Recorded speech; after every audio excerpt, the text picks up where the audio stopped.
Just around 10 o'clock this morning, Saturday morning, the sheriff's office responded just to the east of where you and I currently stand today, in an area that Racetrack Road narrows back down into 2 lanes from this particular roadway section.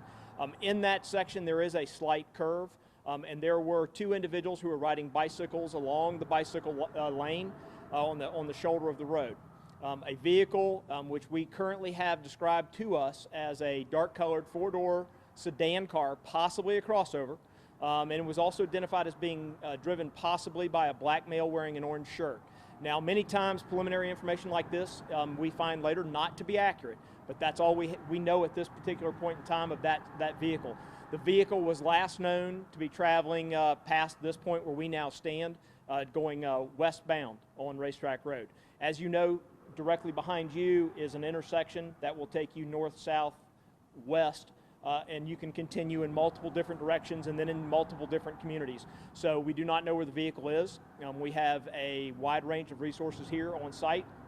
Many of them are in this shopping center around us, looking at traffic cameras and other surveillance devices, if you will, so that we can hopefully determine the car, where it came from, and begin to get some leads.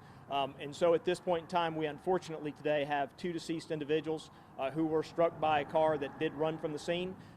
Given the dynamics of this crash, that individual had to have known that he had struck something or she had struck something. So our investigators are here on site. We have both major crimes unit, we have our traffic homicide unit, and a host of other resources working diligently to try to get as many leads as quickly as possible. The road is closed at US 1 North. There's no traffic able to come either way on Racetrack Road. Again, that section of Racetrack Road is 2 lanes still. It's an old section of Racetrack Road. It's not the new and improved area that we're standing in. And so Racetrack Road in that particular area is 2 lanes. There's no way to investigate this crash and leave that roadway open. This is just an estimate, but I would venture to tell you that for the next 4 hours or so, that roadway will be closed with no traffic going either direction.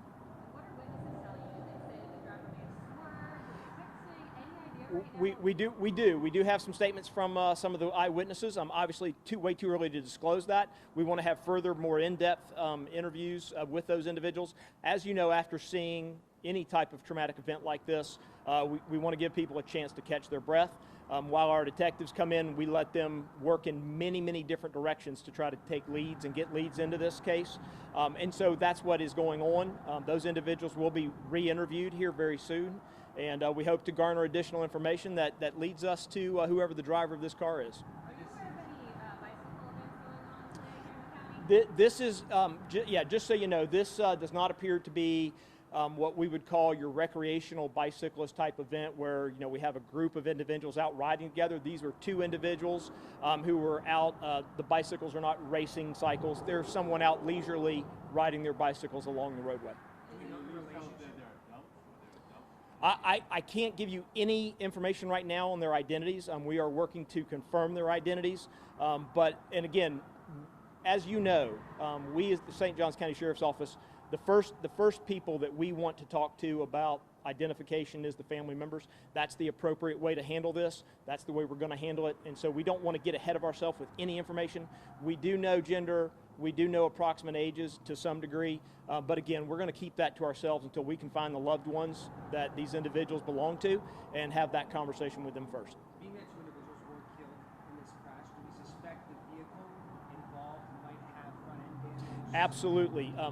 I can just tell you that given the dynamics of this crash, this vehicle will have sustained damage. There's no question about that. And so if anyone sees a vehicle in their neighborhood, their community, that left this morning and looked a certain way and came home in a far different manner, we'd like to hear about it, especially if it's a dark sedan colored 4-door type vehicle, dark gray, maybe a brown. So we don't have the exact color. What we do know is it's a dark sedan, possibly a crossover, possibly driven by a black male wearing an orange shirt at that time. And then last question, Chuck, can you just tell us a little bit about the road conditions back there? Is it common to see bicyclists over there? I know you said it is the 2 lanes, bike road is kind of narrow. Well, St. Johns County, as a general rule, especially in the Northwest District and the Northeast District, has a tremendous number of bicyclists. And we go back to what we've talked about. We have a great number of cyclists that will come through St. Johns County in large groups. Those are your recreational cyclists. They are certainly doing this every weekend. This is not that particular set of circumstances from what we can tell. This appears to be two individuals who are just out riding bikes. You said that the car was coming from Racetrack Road east to westbound. Do you have a direction of motorcyclists or what direction they were going? Motorcyclist? Bicyclist. The bicyclist appeared to be traveling in the same direction. So following the But- rules of the road. Yeah, absolutely. So given all those facts, we don't want to get into an exact point of impact and all of that at this point, because that's what the investigation's for. And of course, that is still in its infancy stages. So we don't want to get ahead of ourselves. We don't want to speculate, because law enforcement's job really is to look at all of the different options that this may entail, and then begin to eliminate and see where the evidence leads us. And so that's what we're doing. And so again, we don't want to speculate, but we do want to let the public know, certainly, that we've had this tragedy occur, and this roadway will be shut down for a lengthy and extended period of time today. And so they're traversing this road will be complicated for the rest of the day, most likely. And my last question, Chuck, I know you probably said the time of this incident this morning, but again, if you could say that one more time. And also, who made the call to 911? Were there multiple calls? Yeah, my understanding was there were multiple calls. I don't have their names at this point in time. I haven't listened to the calls. I don't know if those calls will be releasable, given the fact that we're in this investigation where we have 2 deaths. And again, to me, it would be unheard of for this individual not to know that the individual had struck something, given the dynamics of the crash. I'm sorry, right at 10 o'clock this morning. And then following your years at the sheriff's office, a double fatality bicycle crash is something. Well, yeah, having a double fatality in a traffic event is certainly a more rare event, but we've certainly seen multiple fatalities. They're all tragic. We always think about the families, even though we don't know exactly who they are right now. Our thoughts are also with them, while we're diligently pursuing leads in this case to find out who did this and bring them to justice. Chuck, I know this is a fairly new area, but are those cameras active, and can y'all get video? I can tell you that there are many different surveillance systems up in and around this area. As you know, there's a large shopping center that's going in here. This particular section of roadway has traffic cameras up. So yes, we'll be reviewing any and all video surveillance that we can find to determine this vehicle, including anything that we may have access to at the sheriff's office. And so all of those resources are being explored right now as we speak. And from the sheriff's office knowledge, is this a high speeding area? People know the speed limit? Well, I think you can take any road on any given day and find speeders. That's the unfortunate part.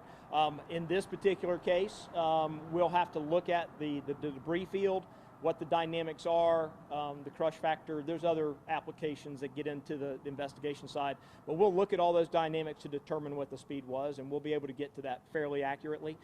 Again, the primary issue right now is for anyone who sees a vehicle that may be dark in color, 4-door sedan, possibly a crossover, that has, again, maybe you saw the vehicle this morning with no damage, now you see it has significant impact damage. We want to hear about it.